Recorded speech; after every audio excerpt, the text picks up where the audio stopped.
अगर युवाओं की सभा होती तो मैं शुरू करता, हाउ इज द जोश।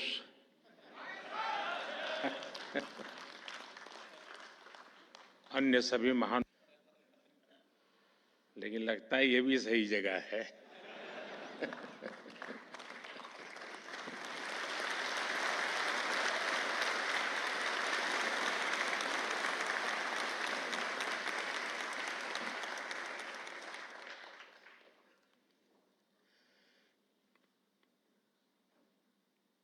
और जब मेरे देश में इस प्रकार से जीवन के हर क्षेत्र में स्थिरता प्राप्त किए व्यक्ति जोश से भरे हुए हो, तो मेरा देश कभी पीछे नहीं हट सकता।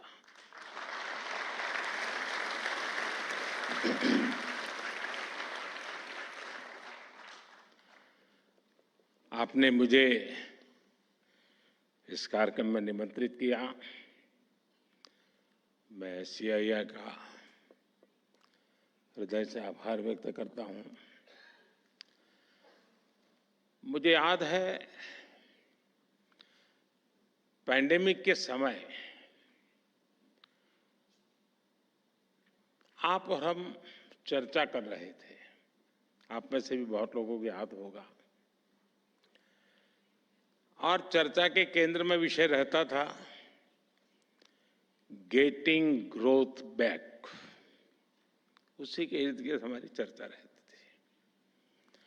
और तब मैंने आपसे कहा था कि भारत बहुत ही जल्द विकास के पथ पर दौड़ेगा। और आज भारत किस ऊंचाई पर है। आज भारत 8% की रफ्तार से ग्रो कर रहा है।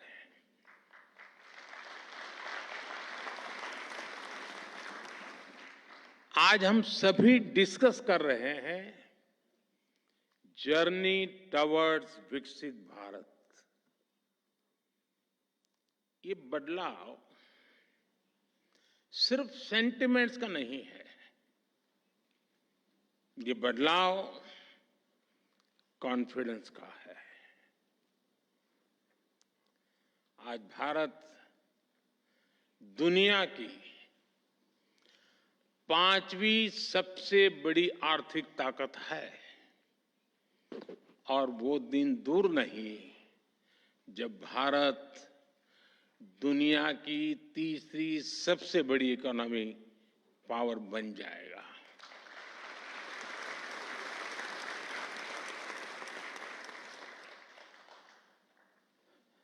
मैं जिस बिरादरी से आता हूं, उस बिरादरी की एक पहचान बन गई है कि चुनाव के पहले जो बातें करते हैं, चुनाव के बाद भुला देते हैं। लेकिन मैं उस बिरादरी में अपवाद हूं। और इसलिए मैं आपको याद कराता हूं कि मैंने कहा था कि मेरे तीसरे टर्म में देश तीसरे नंबर की इकोनॉमी बनेगा।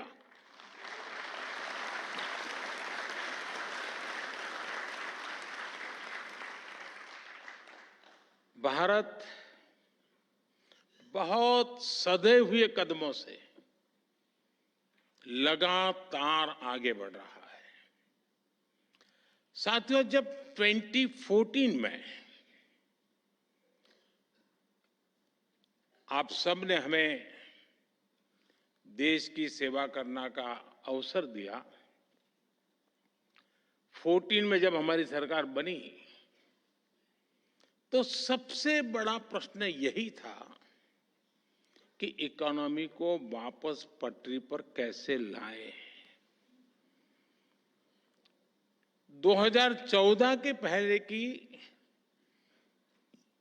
फ्रेजाइल 5 वाली स्थिति और लाखों करोड़ के घोटालों के बारे में यहां हर किसी को पता है। हमारी इकोनॉमी की क्या स्थिति थी, इसकी बारीकियां सरकार ने व्हाइट पेपर जारी करके देश के सामने रखी है। मैं उसके विस्तार में नहीं जाऊंगा, लेकिन मैं आपसे अपेक्षा करता हूं कि आप जैसे लोग, आप जैसे संगठन उस पर जरूर अध्ययन करें, आपके यहां डिबेट करें कि हम कहां खड़े थे और कैसी बीमारियों के शिकार हो गए थे। भारत और भारत की इंडस्ट्री को उस महासंकट से निकालकर हम इस ऊंचाई पर लाए हैं। अभी कुछ दिन पहले ही बजट आया है और मैं देख रहा था, एक अच्छा डॉक्यूमेंट आपका बना है, मैं अभी देख रहा था, मैं जरूर अध्ययन करूंगा उसका। और जब बजट अभी आया है, आप भी बजट की चर्चाओं में अभी भी व्यस्त हैं, तब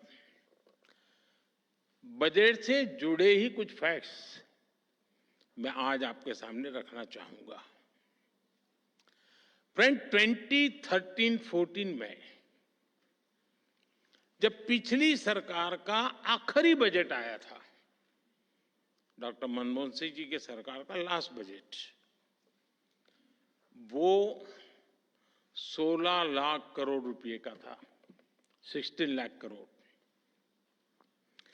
आज हमारी सरकार में ये बजट 3 गुना बढ़कर 48 लाख करोड़ रुपया पहुंच गया है।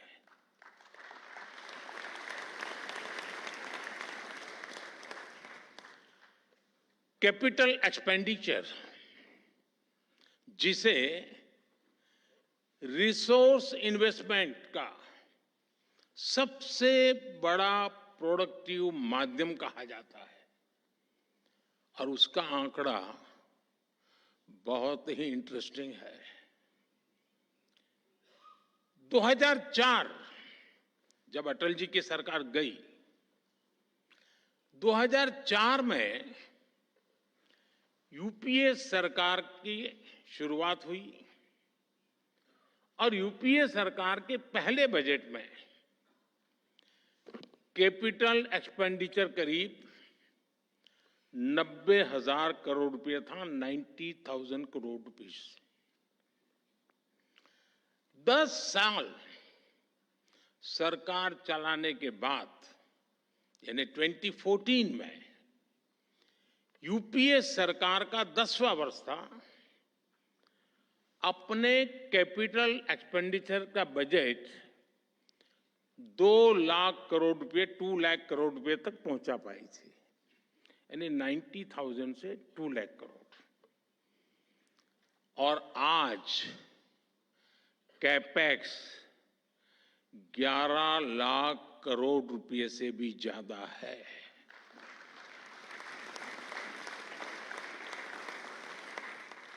यानी 2004 टू 2014 के 10th ईयर में कैपेक्स किसी तरह दुगुने पर पहुंचा था, जबकि हमारी सरकार में कैपेक्स 5 गुना ज्यादा से बढ़ा है। और आप अलग अलग सेक्टर्स को देखेंगे तो भी आपको सटीक अंदाजा मिलेगा कि आज भारत किस तरह हर सेक्टर की इकोनॉमी पर फोकस कर रहा है। पहले की सरकार के 10 साल की तुलना में हमारी सरकार ने रेलवे का बजट 8 गुना बढ़ाया है, हाईवेज का बजट 8 गुना बढ़ाया है, एग्रीकल्चर का बजट 4 गुना से ज्यादा बढ़ाया है, और डिफेंस का बजट 2 गुने से अधिक बढ़ाया है। और साथियों, हर सेक्टर में बजट में ये रिकॉर्ड बढ़ोतरी और साथ साथ टैक्स में रिकॉर्ड कटौती करने के बाद की गई है। 2014 में 1 करोड़ रुपए कमाने वाली एमएसएमईज को प्रिजम्पटिव टैक्स देना होता था, 1 करोड़। अब 3 करोड़ रुपए तक की आय वाली एमएसएमईज भी इसका लाभ उठा सकती है। 2014 में 50 करोड़ तक कमाने वाली एमएसएमईज को 30% टैक्स देना होता था। आज ये रेट 22% है। 2014 में कंपनियां 30% कॉर्पोरेट टैक्स देती थी। आज 400 करोड़ रुपए तक की आय वाली कंपनियों के लिए रेट 25% है। और फ्रेंड्स, बात सिर्फ बजट एलोकेशन बढ़ाने या टैक्स कम करने की नहीं है, बात गुड गवर्नेंस की भी है।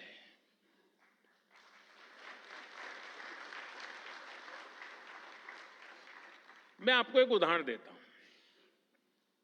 अब जैसे कोई कमजोर व्यक्ति होता है जिसका वजन कम हो, लेकिन उसके शरीर में किसी बीमारी के कारण सूजन आए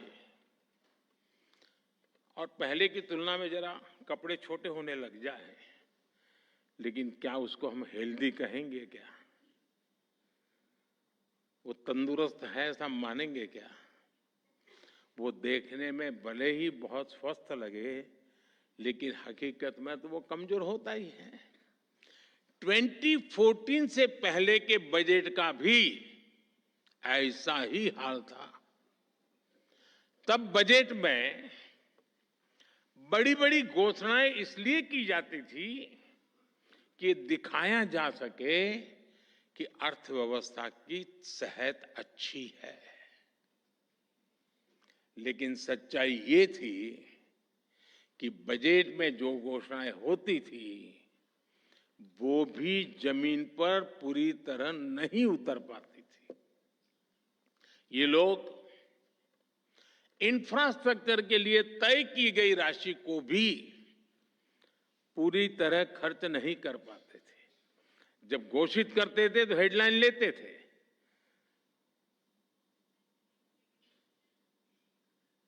शेयर मार्केट में भी शायद थोड़ी दिखाई देता होगा। योजनाओं को तय समय पर पूरा करने पर भी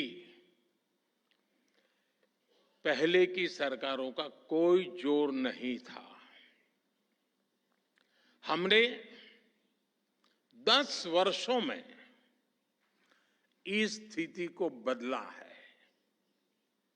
हमारी सरकार जिस स्पीड और स्केल इसके साथ इंफ्रास्ट्रक्चर का निर्माण कर रही है, आप सब उसके गवाह हैं। यह अभूतपूर्व है। साथियों, आज हम जिस दुनिया में रह रहे हैं वहां बहुत सारी अनिश्चितताओं से भरी हुई है। और ऐसी दुनिया में भारत जैसी ग्रोथ और स्टेबिलिटी होना एक्सेप्शन है। ऐसी अनिश्चितता के समय में भी भारत के फॉरेन एक्सचेंज रिजर्व्स में अच्छी खासी वृद्धि हुई है। आज जब सारे देश लो ग्रोथ या हाई इन्फ्लेशन से जूझ रहे हैं, उन परिस्थितियों में भारत हाई ग्रोथ और लो इन्फ्लेशन वाला इकलौता देश है। इतनी बड़ी महामारी के बावजूद भारत का फिस्कल प्रूडेंस पूरी दुनिया के लिए रोल मॉडल है। Global good and service export में भारत का कंट्रीब्यूशन लगातार बढ़ रहा है। ग्लोबल ग्रोथ में आज भारत का शेयर 16% हो गया है। और आप ध्यान दीजिए, भारत ने ये ग्रोथ तब हासिल करके दिखाई है जब पिछले 10 साल में इकोनॉमी को झटका देने वाले अनेक संकट आए। हमारे कार्यकाल में ये भी एक मुसीबत रही। 100 साल की सबसे बड़ी पैंडेमिक, दुनिया के अलग अलग देशों में युद्ध की स्थिति, भारत में बड़ी बड़ी प्राकृतिक आपदाएं, कभी साइक्लोन, कभी सूखा, कभी भूकंप। हमने हर संकट का मुकाबला किया, हर चुनौती का समाधान किया। अगर ये संकट न आते तो भारत जहां आज पहुंचा है उससे भी कहीं अधिक ऊंचाई पर होता। और ये मेरा विश्वास, मेरे अनुभव के आधार पर मैं कह रहा हूं।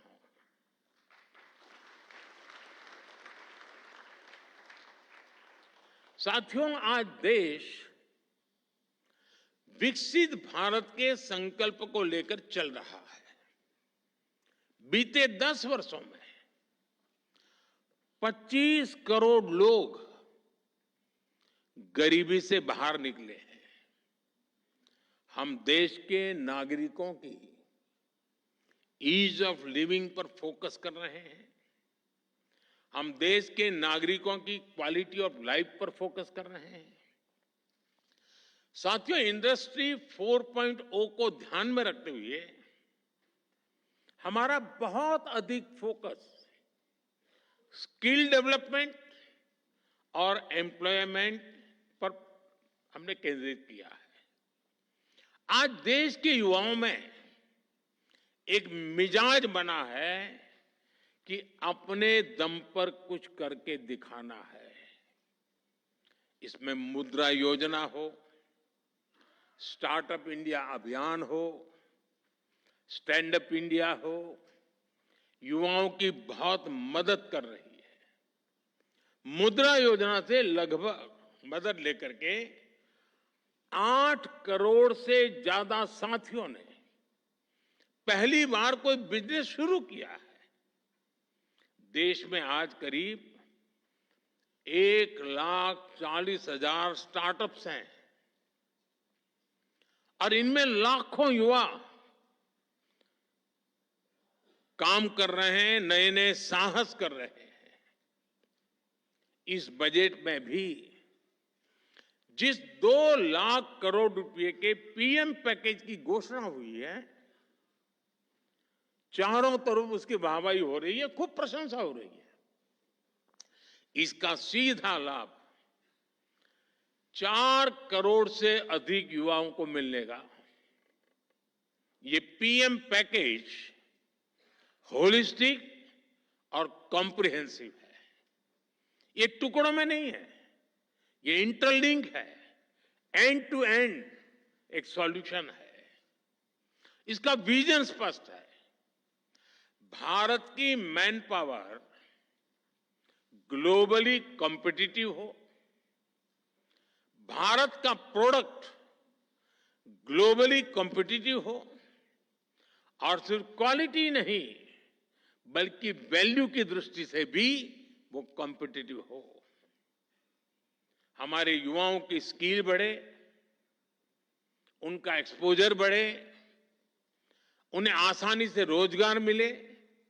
इसके लिए हम इंटर्नशिप स्कीम लेकर आए हैं। एम्प्लॉयमेंट जनरेशन करने वाले आप जैसे जो लोग हैं, उनको लार्ज स्केल पर इंसेंटिव मिले, इसका भी हमने ध्यान रखा है। इसलिए ही सरकार ने ईपीएफओ कंट्रीब्यूशन में इंसेंटिव की घोषणा की है। साथियों, हमारी सरकार का इंटेंट और कमिटमेंट एकदम साफ है। हमारे डायरेक्शन में कोई डायवर्जन नहीं है। चाहे नेशन फर्स्ट ये हमारा कमिटमेंट हो, चाहे $5 ट्रिलियन इकोनॉमी का संकल्प हो, चाहे सैचुरेशन अप्रोच को हम अचीव करने का इरादा लेके चले हो, चाहे जीरो इफेक्ट जीरो डिफेक्ट की बात हो, चाहे आत्मनिर्भर भारत का हमारा दृढ़ संकल्प हो, चाहे विकसित भारत के विराट संकल्प के लिए हमारी लंबी दौड़ हो, हम इसके लिए पूरे फोकस के साथ काम कर रहे हैं। हम योजनाओं को निरंतर विस्तार देते हैं, उनकी प्रोग्रेस की समीक्षा करते हैं। आप सरकार की अप्रोच,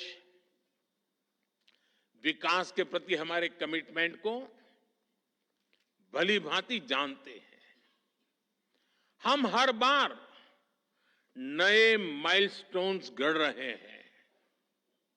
इसलिए इंडस्ट्री से भी मेरी यही अपेक्षा है कि वो सरकार के साथ कंधे से कंधा मिलाकर विकसित भारत के सपनों को साकार करने के लिए सरकार के साथ स्पर्धा करे, सरकार को भी पीछे रख देकर जीत हासिल करे, ये मेरी आपसे अपेक्षा है जी।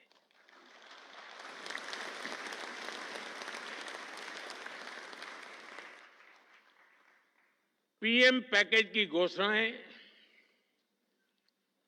ये हम दोनों, चाहे सरकार हो या इंडस्ट्री, ये हमारा साझा दायित्व के रूप में हमें तेज गति से आगे बढ़ाना है।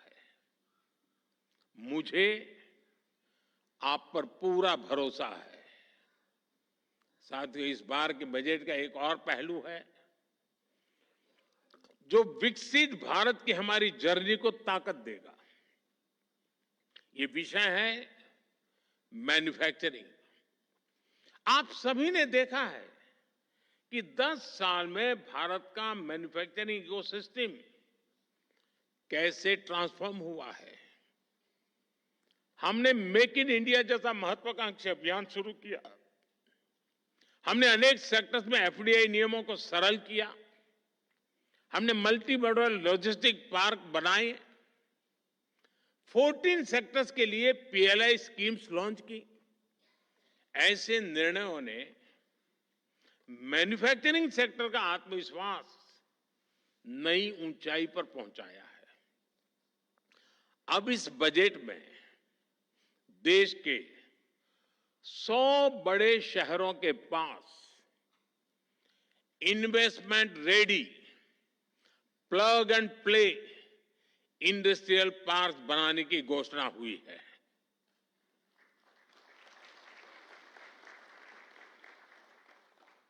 ये 100 शहर विकसित भारत के नए ग्रोथ हब बनेंगे। सरकार मौजूदा इंडस्ट्रियल कॉरिडोर्स का भी आधुनिकीकरण करेगी। हमारा बहुत बड़ा फोकस एमएसएमई पर भी है। इससे करोड़ों लोगों को रोजगार मिलता है। सरकार ने एमएसएमई को सुविधाएं देने के साथ ही उनकी चुनौतियों को एड्रेस किया है। एमएसएमई को जरूरी वर्किंग कैपिटल और क्रेडिट मिले, उनके कंप्लायंस बर्डन और टैक्सेस कम हो, उनकी मार्केट एक्सेस और संभावनाएं बेहतर हो, एमएसएमई का फॉर्मलाइजेशन हो। इसके लिए 2014 से ही हमने लगातार काम किया है। इस बजट में भी एमएसएमई के लिए नई क्रेडिट गारंटी स्कीम लॉन्च की गई है। साथियों, जब बजट आता है तो उसके बाद अक्सर चर्चा कुछ प्रमुख बातों के इर्द गिर्द ही सिमट जाती है और ज्यादातर तत्कालीन चर्चा मीडिया ड्रिवन होती है और वो भी एजेंडा के तहत ड्रिवन होती है। जब शांत वातावरण होता है तब जाकर के स्थितियां की तरफ नजर गहराई से जाती है। कई बार संबंधित इंडस्ट्री या फिर एक्सपोर्ट्स वे भी थोड़ा बहुत उनका ध्यान जाता है, उसकी बात करते भी है, लेकिन बजट की ऐसी बातें मुझे लगता है कि हर क्षेत्र में बार बार दोहराना जरूरी है। माइक्रो लेवल पर भी उसका एनालिसिस जरूरी है। अब जैसे बजट में न्यूक्लियर पावर जनरेशन के लिए एलोकेशन बढ़ाया गया है। हम कृषि में भी डिजिटल पब्लिक इंफ्रास्ट्रक्चर बनाने जा रहे हैं। हम किसानों को जमीनों के नंबर देने के लिए भू आधार कार्ड भी देने जा रहे हैं। स्पेस इकोनॉमी के लिए भी 1,000 करोड़ रुपए के वेंचर कैपिटल की व्यवस्था की गई है। बजट में क्रिटिकल मिनरल मिशन की भी घोषणा की गई है। हम जल्द ही माइनिंग के ऑफशोर ब्लॉक्स के पहले चरण की नीलामी शुरू करने वाले हैं। ये सारे ऐलान प्रगति के नए रास्ते खोलेंगे, नए अवसर बनाएंगे। फ्रेंड्स, आज जब भारत दुनिया की तीसरी सबसे बड़ी इकोनॉमी बनने वाला है तो नए सेक्टर्स में भी संभावनाएं बन रही हैं। विशेष रूप से हमारे सनराइज सेक्टर्स में। आप जानते हैं, टेक्नोलॉजी ही वर्तमान है, टेक्नोलॉजी ही फ्यूचर है। आज जो भी देश सेमीकंडक्टर वैल्यू चेन में अपनी जगह बनाएगा वो भविष्य में बड़ी भूमिका में रहेगा और इसलिए हम भारत में इस इंडस्ट्री को आगे बढ़ा रहे हैं। इसी तरह हम इलेक्ट्रॉनिक्स मैन्युफैक्चरिंग को भी एनकरेज कर रहे हैं। आज मोबाइल मैन्युफैक्चरिंग रिवॉल्यूशन का दौर है। एक जमाने में जो भारत मोबाइल फोन्स को इंपोर्टर था वो आज दुनिया के टॉप मोबाइल मैन्युफैक्चरर और एक्सपोर्टर में स्थान ले चुका है। भारत में हमने ग्रीन जॉब सेक्टर के लिए एक बहुत बड़ा रोड मैप तैयार किया है। हम ग्रीन हाइड्रोजन, इलेक्ट्रिक व्हीकल्स, ऐसे अनेक सेक्टर्स को आगे बढ़ा रहे हैं। अब पीएम सूर्यघर योजना, ये इतनी बड़ी योजना है, इतने वेंडर्स की जरूरत है और सरकार एक एक घर को 75,000 रुपया देने वाली है। ये अपने एक बहुत बड़ा रिवॉल्यूशन होने वाला है। इस बजट में क्लीन एनर्जी के लिए उठाए गए कदमों की खूब चर्चा हो रही है। आज के दौर में एनर्जी सिक्योरिटी और एनर्जी ट्रांजिशन दोनों ही इकोनॉमी और इकोलॉजी के लिए इतने ही महत्वपूर्ण है। लेकिन इसके साथ ही हम स्मॉल न्यूक्लियर रिएक्टर्स पर भी काम कर रहे हैं। इससे न सिर्फ एनर्जी एक्सेस के रूप में इंडस्ट्री को लाभ होगा बल्कि इस सेक्टर से जुड़ी पूरी सप्लाई चेन को भी बिजनेस की नई संभावनाएं मिलेगी। हमारी इंडस्ट्रीज और एंटरप्रेन्योर्स ने हमेशा देश के विकास के लिए अपनी प्रतिबद्धता दिखाई है। मुझे विश्वास है कि मैंने जिन भी सनराइज सेक्टर्स का जिक्र किया है उन सभी में आप भारत को ग्लोबल प्लेयर बनाने वाले हैं।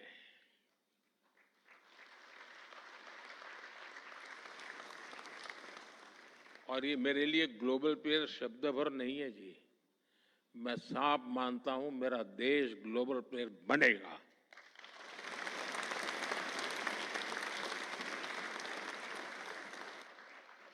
साथियों, हमारी सरकार के पास राजनीतिक इच्छा शक्ति की कोई कमी नहीं है और इससे तो आप भी परिचित हैं। हमारे लिए देश और देशवासियों की आकांक्षाएं, उनके एस्पिरेशंस, ये हमारे लिए सर्वोपरि है। मैं इंडस्ट्री को, भारत के प्राइवेट सेक्टर को भी विकसित भारत बनाने का एक सशक्त माध्यम मानता हूं। मैं आप जैसे साथियों को, वेल्थ क्रिएटर्स को भारत की ग्रोथ स्टोरी का प्रमुख ड्राइविंग फोर्स मानता हूं। और मैं लाल किले से भी गर्व के साथ इसका जिक्र करने में संकोच नहीं करता हूं। साथियों, पूरी दुनिया की नजर आज भारत पर है, आप सब पर है। आज भारत की नीति, भारत की निष्ठा, भारत का निश्चय, भारत के निर्णय और भारत में हो रहा निवेश पूरे विश्व की प्रगति का आधार बन रहा है। दुनिया भर के इन्वेस्टर्स यहां आने के लिए लालायित है। वर्ल्ड लीडर्स भारत को लेकर पॉजिटिविटी से भरे हुए हैं। ये भारत की इंडस्ट्री के लिए बेहतरीन मौका है, गोल्डन चांस है। हमें इस मौके को गंवाना नहीं है। मैंने नीति आयोग की बैठक में भी, अभी जब मुख्यमंत्रियों से मीटिंग हुई तो मैंने उनसे कहा है कि इन्वेस्टर फ्रेंडली चार्टर तैयार करे हर राज्य।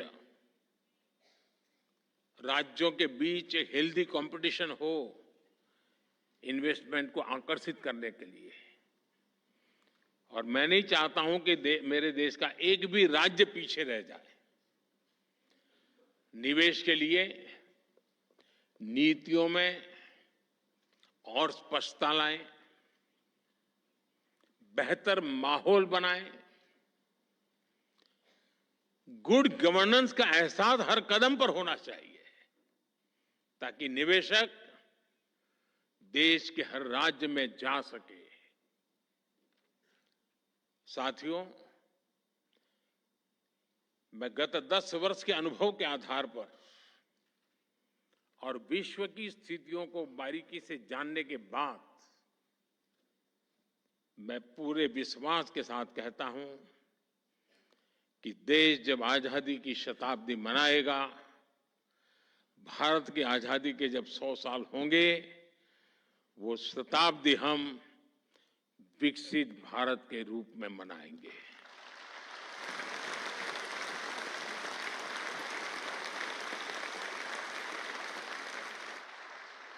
हम गरीब देश के रूप में आजाद हुए थे, हम लूट चुके थे। दुनिया में जो कोई भी लूटना चाहता था लूट रहा था, आखिरी मोमेंट तक लूटे गए थे। और फिर हमने हमारी यात्रा शुरू की थी। 100 साल के भीतर भीतर सारे अवरोधों को पार करते हुए, संकल्पों को चरितार्थ करते हुए शताब्दी विकसित भारत की मना करके ही रहेंगे। हम रहे न रहे, हमारी पीढ़ियां आने वाली विकसित भारत को गर्व से जिए, ये सपने लेकर चलना है।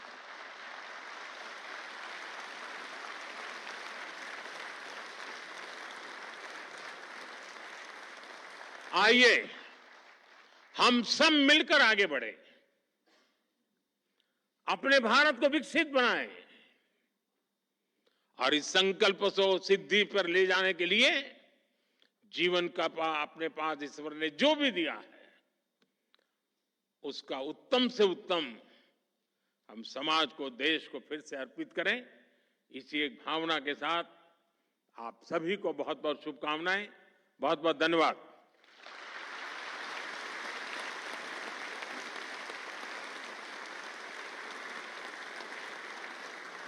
Thank you, Honorable Prime Minister, sir, for your leadership and your guidance.